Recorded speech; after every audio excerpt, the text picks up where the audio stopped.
I could say to a man, you have commitment issues. He says, no, I don't. Well, if you dig a little deeper, he may have commitment issues, but to him, it's framed more of, I don't like someone cheating on me. I've been cheated on 3 times. I can't trust women not to cheat. See, that's his language. I have to talk his language. Otherwise, he doesn't think I'm going to get it. I keep pounding on, yeah, that's commitment issues. He'll say, no, it's not. So the inventory when we're asking questions is so I can hear it from his perspective. Or if it was, you tell me from, what you think he said or he's, and then we sort of piece together, because then what we want to do is direct whatever we do toward those fears. Hi, this is Bob Grant, and for today, we're going to talk about asking for what you need. When I talk to members of our Adore group or the Adore Club, sometimes, especially if they've been dating a man for a while, or even if they're married, the thinking is that he should know what they like. I've told him, I've explained to him, or he's paid attention enough, and if he's really cares about me, he'll be more in tune with what I want, he'll know, or he'll think the way that I think. And the problem with this, of course, is that men are not mind readers. Everybody's heard that, but more specifically is that men think a lot differently than women do. Even in a relationship, remember, as we get more comfortable, the tendency is just to fall back on what's familiar. So early on, the man puts all of his effort into it, the woman does too, really focused, really engaged with her, in tune with her. Everything about her is fairly fascinating early on, but then everybody gets comfortable. And he assumes that you were as easy to please, easygoing, went with the flow with everything. But of course, early on, we're trying to make a good impression. We're trying to make it a point to do things that he would like or present ourselves in the best way. Early on in this stage also with men, it's easy to think in terms of this is who he is. Early on, that's him at his best. That's a side of who he is. Who he is going to be that once he gets used to you, and then when he has bad days, it's going to be all 3. But usually it feels so good in the first part that, oh, I just don't want this to go away. It feels almost euphoric that I don't want this. I don't want to see the other side, even though we know better. And so as a relationship progresses, we say things, and early on in the relationship, it didn't take much. We just said a couple of things. He was very attentive. But why this is so important for intimacy is that as you share what you need, remember, it's a request. It's not a demand. There's very few things that are demand. It's a request, not a sense of entitlement. Men bristle, or men are very sensitive or irritated when things are framed in terms of a demand, or it can be an expectation, but it's not a right. Now, there are some things that are. You have the right to be safe. You have the right for someone to be faithful to you. You have the right for someone not to lie to you. Okay? If we start stretching those out as to he didn't tell you everything you wanted to hear, that's not necessarily a lie. He just might not have thought you needed to hear that, or he thought it was necessary. Asking for what you need when you're upset. If I'm sitting there talking to you, or you and him, your couple, and you're flustered with something, you're not sure, I'm asking you. I'll say, Jennifer, Susan, Allison, Monica, what is it that you need?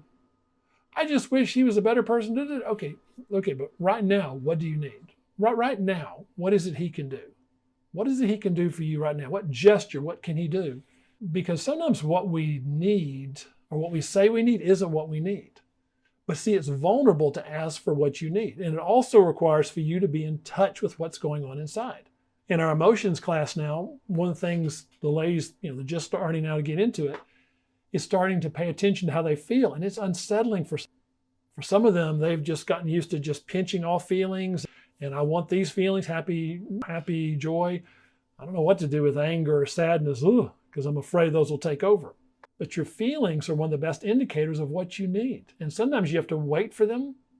And notice how internal this is, and why this is where intimacy comes from. Because if you're not aware of what you need, he's not going to know what to do. You're going to leave it to him to guess. And if you tell him, I told him, I wish he would, you can do that, but that doesn't help him. What that tells him is, don't make a mistake. You can, my word, train a man, encourage, reinforce to a man to take risk with you and to be curious, or you can train him not to make a mistake. The choice is really yours. Training him not to make a mistake is the easy route. When he does something you don't like, react, not even harshly, but really firmly. I can't believe you did that. And he'll learn, okay, that doesn't work. And when that doesn't work, what he does is, I won't do anything that's even close to that. I won't get near that. So I made a gesture and she reacted this way. So nothing in that category. She doesn't like gifts. I'm making this up. She doesn't like things when I try things over here. She only wants exactly what she wants. And if she can't get exactly what she wants, don't bother. Well, that isn't necessarily what you think. Maybe you're upset because, he got you a gift, but he forgot your birthday present. Or there was some other reason. And we want to address those things. Asking for what you need in that case would be like, what I really need was for you to remember my birthday. It's great that you do this. Hopefully he doesn't do that. It's great that you do this, but I wish that you would have put more time into that and not just be spontaneous. I like it when you plan for me. See, it's vulnerable to do that. But now we're building intimacy. Now we're having closeness. And especially when it's done that way, a preference and a request, you can still control the consequence. If he just blows you off, he says, I'm not interested, don't want to hear it. Okay, that tells you a lot about him. Most of the time, what you'll get from a man, though, when you do that, is he'll lean into you. There's a lot of talk. Sammy Wonder is very big about leaning back, and she's rather brilliant with it, I might add. But the purpose of it, and you can ask her, the purpose of this is to get the man to lean into you, to pursue. We call it being a hunter. Because if you're initiating and you're being guarded and you're keeping him at a distance, emotionally distant, there's nothing for him to pursue. So that's our quick take on asking for what you need. So this week we're going to do something a little different. I have taken some questions from the Women Men Adore group, so I'm not going to ask their names. And I've answered some of these in the group. We have a private group, the Women Men Adore group here on Facebook. If you'd like to join, please feel free. You can see it here in Relationship Headquarters, or you can see it in the link below that we'll put in. And so I'm going to answer some of these in a little more depth than I could in the group. And then there's a couple other questions, and that'll be our questions for today. All right, so we'll start with someone here. That's a question. Carrie says, my husband and I have been together 28 years, married for 25. We've had communication problems for most of those years. He moved out 4 months ago by his choice. We were dating, communicating more than we have in years, spending time together, and even made love several times. I told him I wanted a new future together, but now he's convinced that it will just go back to the way it's been. He keeps telling me he wants me to find happiness and that he doesn't think it's with him. He wants to sell our home, get divorced, and then if we wanted to date again, we could, but that he would never marry me again. He's put me through so much. I'm hurting terribly as I don't want to throw everything away. How do I get through this? Is there anything I can do to win his heart back? Well, first, I'm sorry to hear that, just reading this. I can only imagine how overwhelming that is. And I'm with you. I don't like divorce. I know it's a last resort at times. It's necessary, but so this is more than I can do here, of course. But let me see if I can point you in a direction. And if you want to talk one-on-one, and probably sooner than later, because this looks like it's pretty urgent, if you'll reach out to Missy or leave us a message in the chat, messenger, we'll reach out to you. But to start with, I'm not sure why he wants to do this when things are going well. My guess is, at least where I would start looking is there part of him that's just afraid of trusting when it's good, that's just going to go back to bad. I think that's what he's saying. Because the idea of, because most of the time when there's a divorce, folks don't want to see each other again. Divorce is like you take an axe and just chop something in half that was living. And so for someone to get to that conclusion, they don't not only not want to date, they don't, some have civil divorces, but most of the time, especially for a man, the idea of let's date afterwards, which means there's, I don't know if it's a fear of control of his, that you would control him. I don't know if it's a fear of something, fear of you hurting him again, because it's gone on a long time. And see, it's what I would want to do. If I'm talking to you, this is kind of the thing I would be doing. I would be asking about, tell me the last few weeks. And then if I don't get enough information, what I'm looking for, tell me about the last month or two. Because it's gone from he was willing to get close to you, and then all of a sudden, boom, he just can't do this anymore. So I don't think it's necessarily one incident. It might be, but there's something in there that's triggering something in him.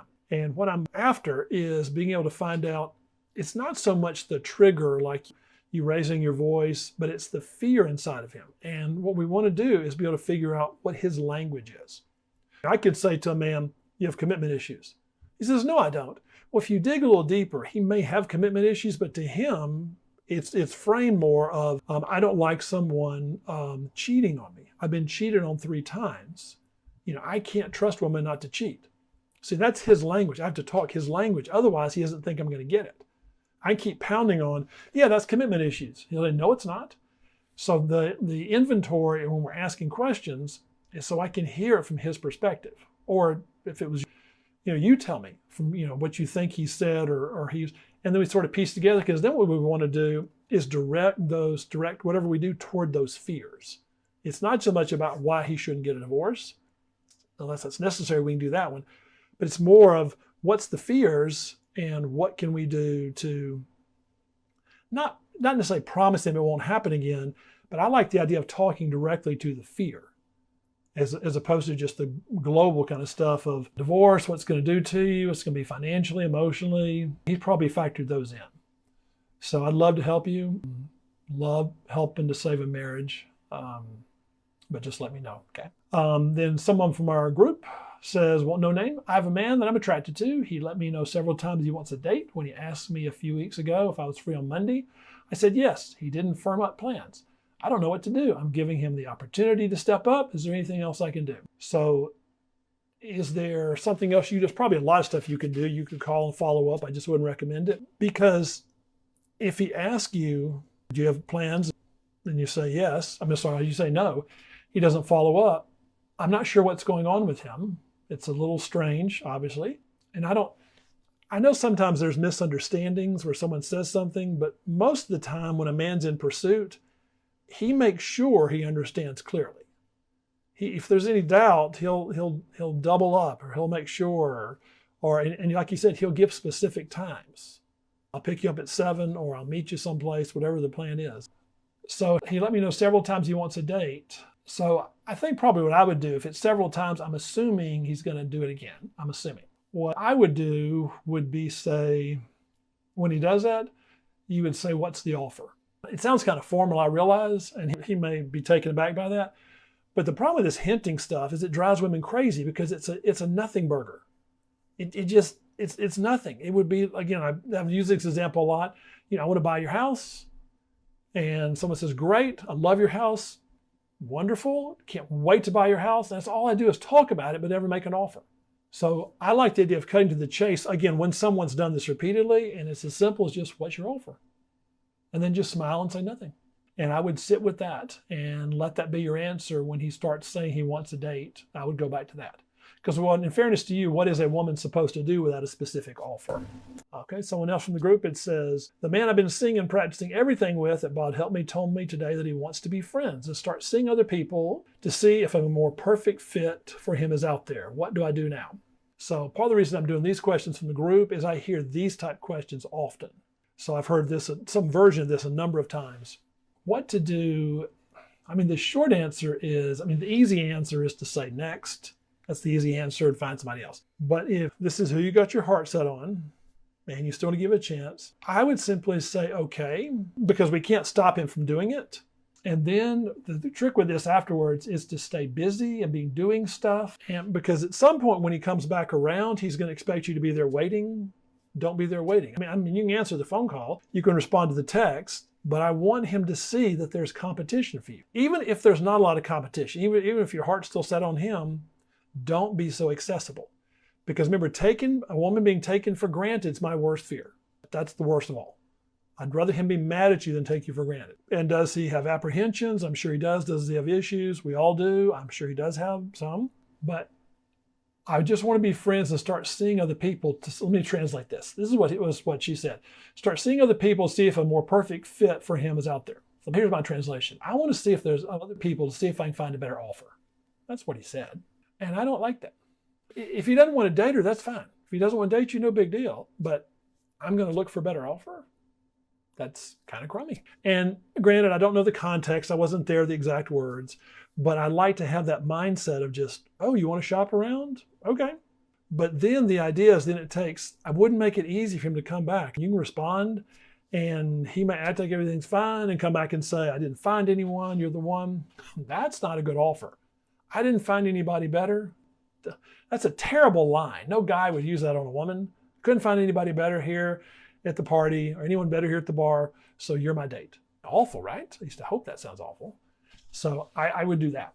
So next question from the Woman Men Adore group. I have a question she asked all the ladies, why does it seem like the nice guys always choose high maintenance girls? Then they eventually break up saying she was so hard to please. It is because these girls put their heart first and that's very attractive. So I did answer this in a group, but a little more detail here. It's not that they put their heart first. So putting your heart first is a self-care thing. Putting yourself first, insisting on you being first in every circumstance is more of a self-centered thing. So the high maintenance girls, generalizing, high maintenance women tend to insist that they are the center of attention. They are the center of people's looks, people looking at them, gazing at them. Nowadays, everyone and their mother gets labeled narcissist. I see it all over the internet.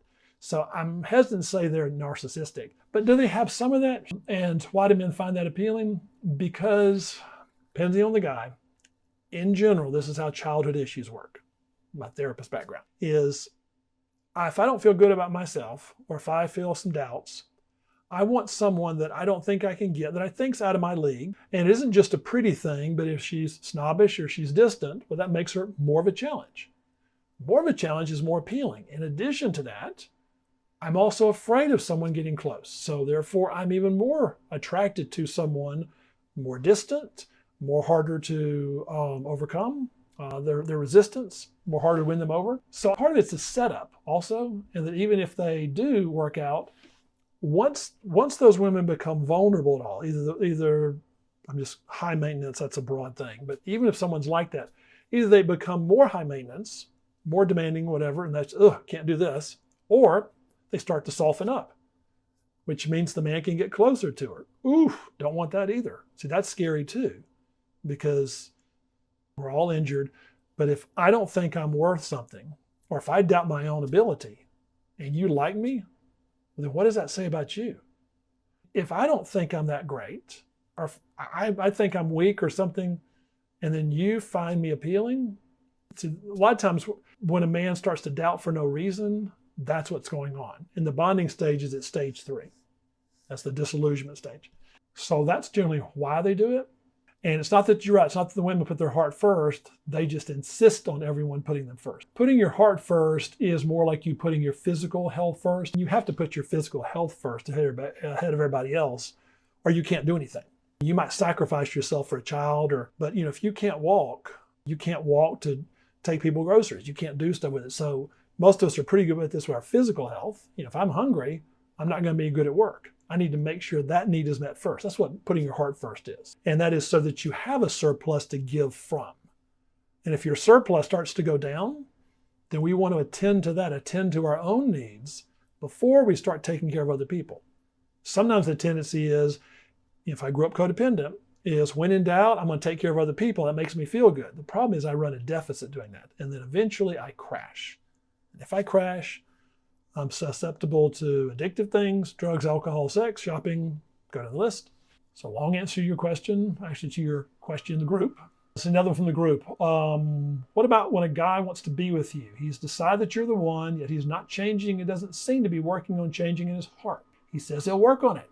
He does in a superficial way when I'm around, but he doesn't really change. And I feel like it's because he doesn't really believe these things are important.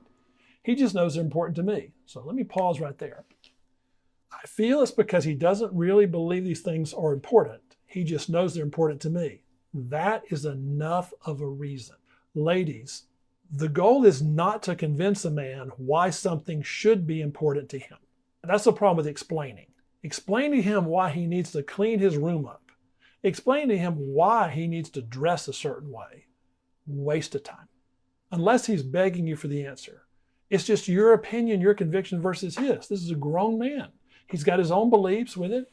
He doesn't like nor want to be told what to do. But we don't need that. We don't need him to agree with our reasoning. It's enough that it's a big deal to you, because that makes it a request. And part of it is for you to decide is this worth it to push? Is this worth it? If someone, I heard this story a while ago, man was married and the wife was telling me he just liked to grab her butt in public. Not on the stage, but he would just, and she just didn't like it. She was more private than that. And sometimes he would do it at the house. And for her, that was a big deal, because it just kept going on. And so she had to make it a point of just emphasizing if you do this, whatever the consequence was, she didn't bother explaining to him why he shouldn't do it. It's enough that she didn't like it. In the same way with you, that is enough. Because you hear you say, and yet he doesn't understand why it won't work. I'm just frustrated and confused. I think my guess is, why does he do this, you say? Because I don't know that he sees you willing to follow through. As in, if he continues to do those things or doesn't do them, what's the consequence? You can wait until resentment builds up, and it's going to come out in nasty ways. You may yell, holler, scream. You may do all kinds of stuff. That's what happens when you wait. Or what happens when he doesn't do those things? Does he get to spend less time with you? That's not game playing. That's just the limit. See, what we want to look at is, what are your options? What are your options? I mean, what are your options you can do and not do? But I don't know that you need to explain anymore or help. So he doesn't get it. It's not a getting it thing. It's not about him understanding and agreeing with you. It's enough that it's your preference. Because see, this is hard. When it's your conviction, you're going to decide if it's worth going through with, or if it's just, no, this isn't worth it. All right, so one more from the group. Something about me draws needy men. How do I break the cycle? So I answered some of this in there, and this comes up frequently with folks. And it could be, I draw needy men, I draw aggressive men. I'm attracted to guys that can't commit, all kinds of stuff. How do I break the cycle? So the quick version is, breaking the cycle is more, first off, about identifying what's going on in me. Is we want to look inside. I can tell you, say this or do that, but what she's talking about, she's identified a pattern. And the beauty of patterns is patterns reveal the things we really believe about ourselves and others. So she's drawing needy men, and this is generalizing. I'd have to talk to her more to find out. So there's part of her. That's what's familiar to me. That's what I think I deserve. Because with needy men, we're just making guesses now, is there's a need to take care of. These men like to be taken care of. And sometimes it's easier to take care of men or others than it is ourselves. Because the problem's just right there. You just fix it. You just reach out and fix it. It's all it takes. But then resentment happens. How do I break the cycle? So what's good for her or anyone like this is not going to feel familiar. Someone says, I'm tired of dating alcoholics. Wonderful. And then they stop dating alcoholics. What's the first thing they say? First thing. They're boring. Oh, these guys are boring. Because what they want is the unpredictability and the excitement of the alcoholic without the alcohol. And they've framed the choice as, great, I can have someone I really like who drinks too much, darn it, or I can settle for someone that bores me to tears, which is worse. And it's a false choice. It doesn't have to be those. Now, initially it's going to be that way because when I go from what's familiar to what's unfamiliar, it's going to be uncomfortable. If I'm taking away neediness from her, you can't have any more needy guys, it's going to feel awkward. It's going to feel uncomfortable. It's going to feel like, oh gosh, I hate dating. So that's why we would take some time and just go through it with her. All right, so let's find out what you really want. Let's find out what's really going to be a good fit for you. Because what's going to be a good fit for her is not going to be what she thinks it is. And again, this is not me telling her, you must eat your broccoli, you must do this good stuff, you must live your life this way. It's not that. Her heart's going to pick.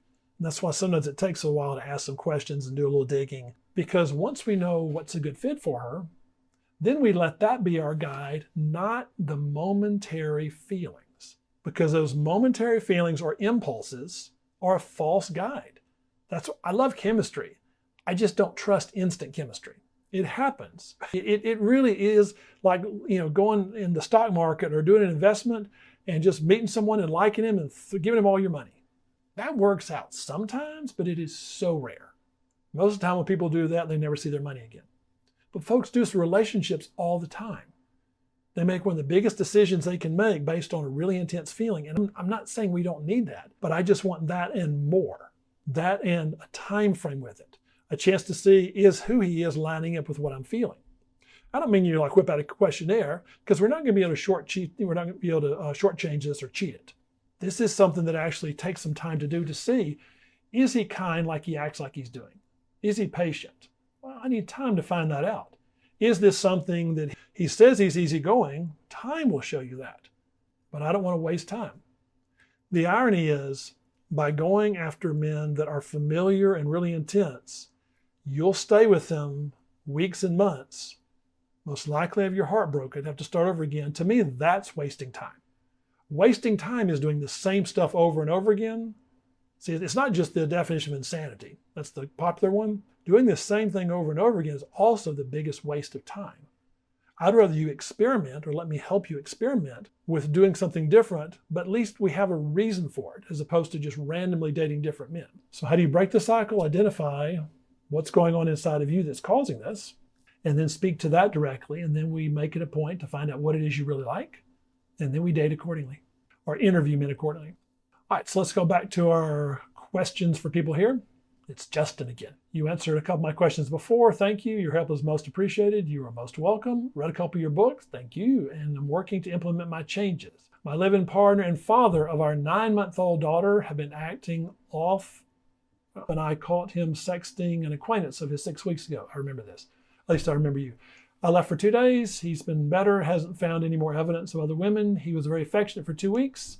When I try to initiate sex, he rejects me. So my timing is always bad. I sarcastically commented that I'll make an appointment with him, and he replied, that's how I make him feel. I feel like it's an excuse. I feel like a doormat. Is this a sign he's still thinking of the other women? He says he loves me, he loves being a dad, but hopefully no more kids. I agree, but the way he says it makes me feel like he has regrets. He cuddles with me, but doesn't want sex. Because I'm trying to get to your question. He doesn't have any medical issues. What gives? How can I attract him sexually again? So that's probably not something I can do here, because there's probably layers to it. So let's see what I can give you. I don't know how much leverage you have, and I know no one wants to think in terms of leverage in a relationship, but by leverage as far as the degree of buy-in he has. So generally when someone takes us for granted, we pull back. We do less. We don't try to come in closer and do more. I'm not saying that sexting other women is good. I'm not saying what he's doing is good. Living with him makes me nervous, but you are where you're at. What gives? I don't know what gives, because he's overwhelmed, upset about something. I don't know. How can I attract him sexually again? I don't know that attracting him sexually, that may be what you want, but I don't know that that's the main problem. So I think if you focus on that, what's going to happen is you'll do short-term things. You'll perform for him, do a lot of stuff for him. You'll do stuff to get that short-term goal. I'm interested in probably something bigger. Where's this going? Because, we got a mom and a dad, and especially if they're married, and we got this family going on, then the sex is part of that. It's like a circle or cycle that kind of feeds off each other, like a feedback loop. And then the sex, the connecting, the disagreeing, the working it out, all that kind of works together for intimacy, for closeness. Then that's what makes them sexual. And it's not just want to have sex with you, but it's sex to feel closer to you, feel more connected, to invest more in his family. If he's sexting other women, I don't know how committed he is, and that's my worry. So you can get him to have sex with you. I don't know that that alone is going to make him be more committed to you and to his family. So that's the question I would have and maybe that's something for us one-on-one, because I need to ask you questions to find out with him, and also what you're willing to push on this. Because are you in a tough situation? You are. I won't lie, you are in a tough situation. And do I want your baby to grow up with 2 parents? I do. I mean, that's my bias. And I think it's good for a baby too. I'm just hesitant about going too detailed into this. If that's something I can help you with one-on-one, I'd be happy to. You'll call Missy. But the thing, if you can start thinking about this, think in terms of the relationship more so than the sex, and his investment in it, and where he's at with it. I don't mean just simply talking to him, but if you'll think in terms like that, and not the goal is to get him to have sex. And I know that's part of it, what you want, but if we do too much with that, what happens is most of the conversations are going to be about sex, and I think that's what he was saying when you said make an appointment. He said, that's what I feel like. See, he's not inspired. And the inspiring thing is what I need to find out more about him. All right, Dominic says, what's behind the mechanism, the not reading and answering, what to do? This is an old 12-year story, messages. I'm not sure if I understand the question. What's behind the mechanism, the not reading and answering? So I'm not really sure what that means. Maybe that means as far as someone's not just ignoring you, if that's what that means. If that's the case, I'm assuming they're mad about something. But I'll answer a couple more and see if you can follow up with that. Gail says, well, after texting for a few days, he wants to wait a month to meet. I don't understand that. Probably, I don't know for sure either, but if you're texting and chatting for a few days, he wants to wait a month, you're probably texting and chatting too much, as in he's too full. So do I find it kind of weird too? Yes. But after you've chatted and texted a little bit and he doesn't want to meet, if you're up for it, I would just accept that, continue rotational dating, continue to date around, may the best man win, because it's not that hard to meet. When a woman wants to meet, it's not hard to meet her. It's really not. You just pick a time and a place. 14-year-olds do this. Kids do this. It's not hard. So I don't know what his hesitation is. I don't know what his caution is. It could be something internal. It's coming off a bad breakup. It could be he's really busy. See, we don't know. But I do know is that regardless of the reason, it's not hard for him to make it happen. And that's what I would be interested in, is pushing for that. And we push for that by detaching. Martha says, how does a woman soften her boundaries so she becomes non-reactive and irresistible? I don't want to be that woman that reacts on insignificant things because I need validation, my ego being in the way. Needing validation is not your ego in the way, by the way. As many have learned the hard way, when we soften our boundaries, we begin to get everything we want. Sometimes we get more when we stop being a demanding diva. So remember, so let's break it down. So demanding is where you have a right to something. So you would demand for him to be faithful. Yes. You would demand for him, not, hopefully this doesn't happen, but you would demand for him not to be hurtful physically. Or calling you names. Soft has more to do with your tone. And also realizing that you have requests and you have demands. You have very few demands, because demands implies the ability to enforce it with something. If I have a contract with somebody and I make a demand letter, it's called a demand letter for someone to pay if they haven't been paying, the courts are the ones that's my leverage to make them pay. Therefore, that's why it's a demand, I have leverage. The softness is, remember, I can be firm and soft. I can talk like this and be very serious. Stop interrupting me. I don't like it. Now, someone may not like it, but if I raise my voice and say it, they're going to feel the intensity of it, and they're not really going to hear what I'm saying. They get the idea to stop. And the other thing is that if the boundary continues to be violated, is you start increasing what the consequence is. I don't know the specifics. And you also make sure that it's something that's enforceable. So whatever he's doing, we would increase it, give him time, increase it, and it increases until it changes or he begs for mercy. Or you accept it, one of those three. So the problem with that is that woman, what she does is she tolerates, she hints. Since you said you're going to do this, I wish you would do this. Why won't you do this? She doesn't want to actually enforce the boundary, at least somewhat. She just wants to talk about it, because enforcing the boundary is hard. It's tough to stand your ground. It's not easy. That's why, to me, it doesn't matter what boundary you set. Tell me the one you're willing to enforce all the way. You're willing to do whatever it takes. And what that does is helps us let go of certain things. And sometimes we have to brainstorm a little bit as far as what the thing is. There's maybe he's doing something you don't like, and we can't control that. But the way he's treating you with it, now that involves you. I don't like you talking to me this way. I don't like, if you're going to let someone be ugly to you and then talk to me about it and complain about it, I don't want to do that, because I'm the one that actually is the dumping ground. That doesn't feel good. And so in that case, the boundary would be, when you talk about whatever the issue is, you talk about them. I don't want to help because you've tried. And I'm making this up. All he wants to do is just basically keep doing the same stuff and have you there to refill him emotionally. We don't want to do that. So demanding is when we're hinting and tolerating. Demanding is when we're trying to get someone to do something when we don't have leverage. And sometimes leverage takes a little while to think of what that is. Remember, women don't have demanding rights, they have leaving rights. That doesn't just mean leave the relationship, but leave a conversation. So hopefully that helped. All right, Dominic, follow up with you. I mean that he is giving silent treatment by not answering messages and not sure what to do or think. If he's giving the silent treatment, that is called being passive aggressive, and that's really aggressive, really aggressive.